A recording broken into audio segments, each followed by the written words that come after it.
Speaking about money, star power, the players, Paul Pogba was a product of Man United, went to Juve, came back at a world record fee, right? And he was the star man and he was great. I don't quite shine as much as you would have wanted for Man United, like he does regularly for France.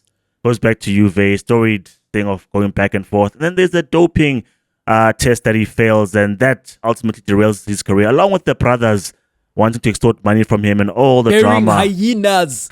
Hyenas. All that drama, Bewitching man. the man. All that drama over Paul Pogba, and we were left with a period without Paul Pogba. But now Pog back. He signs a contract with AS Monaco. Very emotional at the point where he was actually signing the contract, because finally good to be back. Jay, number one, were you itching to see Paul Pogba back, and how much impact can he make in that Monaco jersey? I love Paul Pogba, Chuck. Mm. You know I love Paul Pogba. Like, even when he was at Manchester, I hate Manchester United. But even when Paul Pogba was at Manchester United, like, I literally tuned into Manchester United. One, because I love the game, but that was a big part, was to see Pogba play. And that's why it was so frustrating whenever he was injured, you know. Yeah. Or he was not in the greatest form for Manchester United. But Pogba is one of my favorite players of the last 10, 15 years, you know. And because it's such a unique talent, like Paul Pogba at 6'3", being able to shift past the man and deliver a long pass like nobody, like in football, and like not many people in the history of football. And yeah, just loved watching his game, especially then when he was playing for France at the tournaments. I also loved listening to him when he was called up for the national team, because he'd just talk about what is happening in Manchester United and with his issues with his coaches or his teammates or whatever the case may be. And I realized, Chuck, there's a lot of people who feel the way that I feel, because the announcement by AS Monaco, right, it got such widespread love, like it went viral. And Pogba is one of those players who've seemingly transcended like the club that they play for or the colors that they are loyal to, you know, where like football fans just love them. You know, there's someone like N'Golo Kante where everyone loves N'Golo Kante. Yeah. And the reason for that is because people have this idea that N'Golo Kante is just like this sweet guy. He's always smiling. Like he doesn't bother anybody, you know. Whereas Pogba was different. Pogba had the hair and he's lived like out loud. But even that, right? Yeah. There was a feeling that the establishment is against this guy because it's different, and he's different. He's not bringing the sport into disrepute. He's not out here doing like sinister things. The first time that happened was when the drug ban happened, right?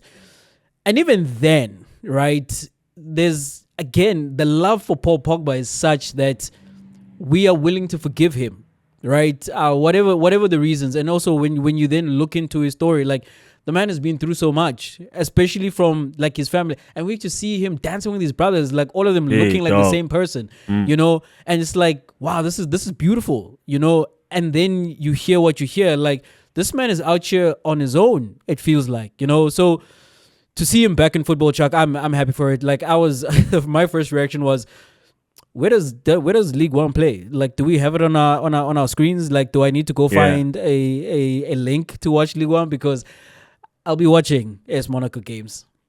I mean, when I look at old, actually go back to like 3 seasons back, and Pogba was in a Man United shirt with Ronaldo, with Bruno, with Sancho, and I thought to myself, why wasn't this team good? Because it's Manchester United. Because I told you, there's a black cat running through that organization, a dark cloud. You've broken multiple mirrors, and you've got like 7 times like infinite number of years of bad luck. It's Manchester United. And like you said, Jay, they've been making signings. When you look at it, they've tried to assemble a super squad. It just never worked out.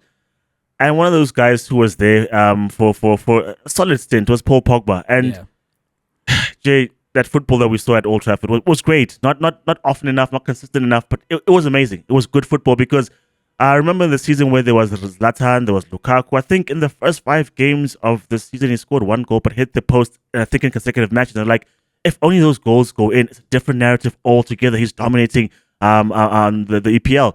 Then there was that game where he had a hat-trick of assists against Leeds. And after start of the season, I think three games and 7 assists. And we're thinking he's going to break the record. And should we be bringing Paul Pogba into FPL teams? But then, the black cat tends to then walk past that dressing room again.